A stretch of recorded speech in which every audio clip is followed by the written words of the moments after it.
Baiklah, bismillahirrahmanirrahim. Assalamualaikum warahmatullahi wabarakatuh. Jadi untuk tutorial kali ini saya akan tunjukkan contoh ataupun demo macam mana cara anda nak tambahkan tarikh spesifik. Sebagai contoh, ada waktu-waktu ataupun tarikh tertentu yang sekolah tak buka ataupun ada emergency yang menyebabkan sekolah tutup, jadi guru-guru tak boleh booking pada tarikh tersebut. Jadi kita pergi pada bahagian cuti dan blok. Untuk sekarang, saya telah pun add 3 tarikh, iaitu pada 31 Januari, guru-guru tidak boleh menempah untuk semua bilik. Pada 1 Februari, iaitu cuti Tai Pusam, guru-guru tidak boleh menempah untuk semua bilik. Dan juga pada 19 Mac, sempena Nuzul Al-Quran, guru-guru tidak boleh menempah semua bilik. Dan jenis pula adalah, jenis tahunan ni maksudnya, pada setiap 31 Januari tahun 2026, 2027, 2028 semua tidak boleh ditempah. Kalau sekali ni maksudnya pada tarikh 1 Februari je 2026. Tarikh 1 Februari 2027 dah boleh tempah macam biasa.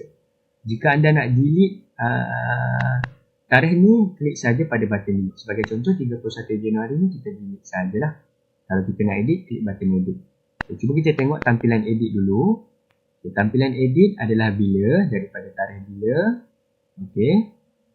Kemudian pilihanlah. Macam ni saya pilih untuk blok semua bilik pada 31 Januari. Yang ni keterangan. Pilihan saja anda nak letak ataupun tidak. Okey. Yang ni ulang setiap tahun. Contohnya saya tak nak ulang setiap tahun. Saya nak dia sekali saja. Saya matikan saja ulang setiap tahun. Nampak tak di sini?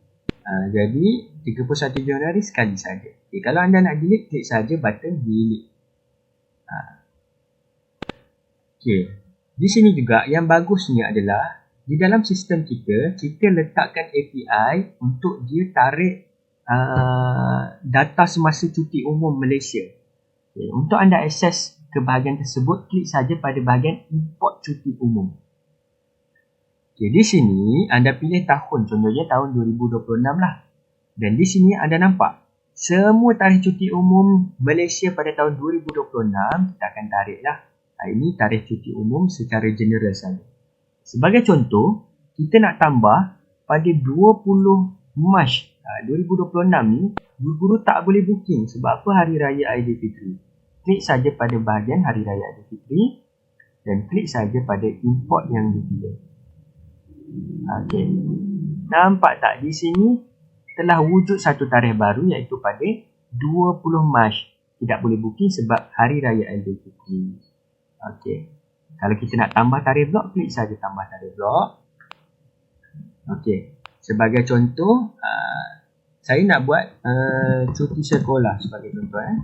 Okay, daripada tarikh katakan kita ambil inilah tarikh daripada 3 Februari, okey, sampailah ke tarikh 5 Februari.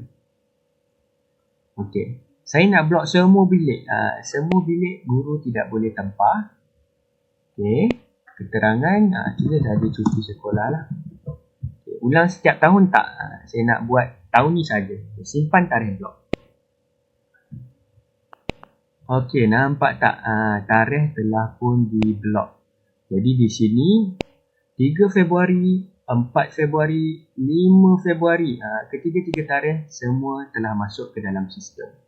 Okay, sebagai contoh, sekarang kita cuba buat tempahan pada 1 Februari. Nak tengok lepas ke tidak lepas. Okay, 1 Februari kita blok untuk semua bilik, ada cuti Tai Pusam. Kita cuba buat tempahan. Refresh dahulu page ni. Okey, sebagai contoh, saya nak pilih apa-apa saja bilik. Katakan kita ambil makmal astronomi. Okey, kita pilih tarikh pada 1 Februari, tarikh yang kita nak uji. Okey, di sini kita klik saja bebas pada mana-mana tarikh. Okey, kita pilihlah nama guru, katakan Ahmad Ali. Okay, tujuan test, bebaslah.